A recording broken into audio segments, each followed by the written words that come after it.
మహేశ్వరుడు ఈ మూవీ అయితే ప్రస్తుతం మనకు అమెజాన్ ప్రైమ్లో తెలుగులో కూడా అందుబాటులో ఉంది. ఈ మూవీ థియేటర్లో వచ్చినప్పుడు పెద్దగా ఎవరు చూడలేదు. మూవీ రన్ టైం వచ్చేసి 1 hour 57 minutes ఉంటుంది. ఈ మూవీలో ఎలాంటి అడల్ట్స్ సీన్స్ ఏమీ లేవు. ఈ మూవీని మనం ఫ్యామిలీతో కలిసి కూడా చూడవచ్చు. ఈ మూవీని తీయడానికి ఈ మూవీ టీం బాగానే కష్టపడ్డారని ఈ మూవీ చూసే అర్థమవుతుంది. కానీ ఈ మూవీ మాత్రము ఏమీ లేదు. స్క్రీన్ ప్లే అయితే చాలా నిదానంగా ఉంటుంది. ఏదో చిన్న షార్ట్ ఫిల్మ్ చూస్తున్నట్టు ఫీల్ అయితే కలుగుతుంది. స్టోరీ లైన్ అయితే బాగానే ఉంది, కానీ దానిని థ్రిల్లర్గా ఇంట్రెస్టింగ్గా తీయడంలో ఫెయిల్ అయ్యారనే చెప్పవచ్చు. ఈ మూవీ థ్రిల్లర్ యాక్షన్గా సాగుతుంది. థ్రిల్లర్గా ఉండే ఈ మూవీ ఎలా ఉందో అనే విషయం తెలుసుకునే ముందు మన ఛానల్ని ఎవరైతే మొదటిసారిగా చూస్తున్నారో వారు వెళ్ళి తప్పకుండా మన ఛానల్ని సబ్స్క్రైబ్ అండ్ లైక్ చేసి కాస్త నాకు సపోర్ట్ చేసేయండి. కథల్లోకి వెళ్ళిపోతే ఒక కుటుంబం ఉంటుంది. వాళ్ళలో ఒక్కొక్కరు చనిపోతూ ఉంటారు.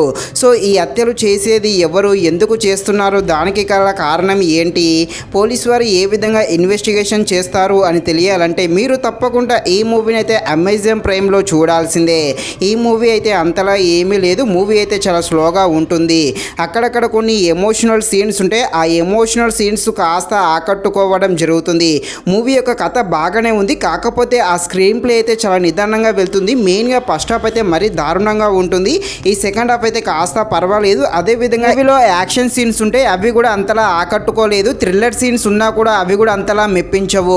సాంగ్స్ కూడా అంతలా ఆకట్టుకోలేదనే చెప్పవచ్చు. బ్యాక్గ్రౌండ్ మ్యూజిక్ అయితే కాస్త బాగుండడం జరిగింది. డైరెక్షన్ ఇంకొంచెం బాగుంటే బాగుండు. ఫైనల్గా మూవీ అయితే చూడాలా వద్దా అంటే నాకు తెలిసినంత వరకు చూడకుండా ఉండడమే బెటరు. ఒకవేళ చూడాలి అని అనుకుంటే మీరు మరీ అంత ఖాళీగా ఉంటే మాత్రమే చూడండి, లేకపోతే ఈ మూవీని వదిలేసేయండి. ఇది ఫ్రెండ్స్, మరిన్ని ఇలాంటి వీడియోస్ కోసం అయితే మన ఛానల్ని తప్పకుండా లైక్ అండ్ సబ్స్క్రైబ్ చేయండి. Thank you watching this video. జై హింద్.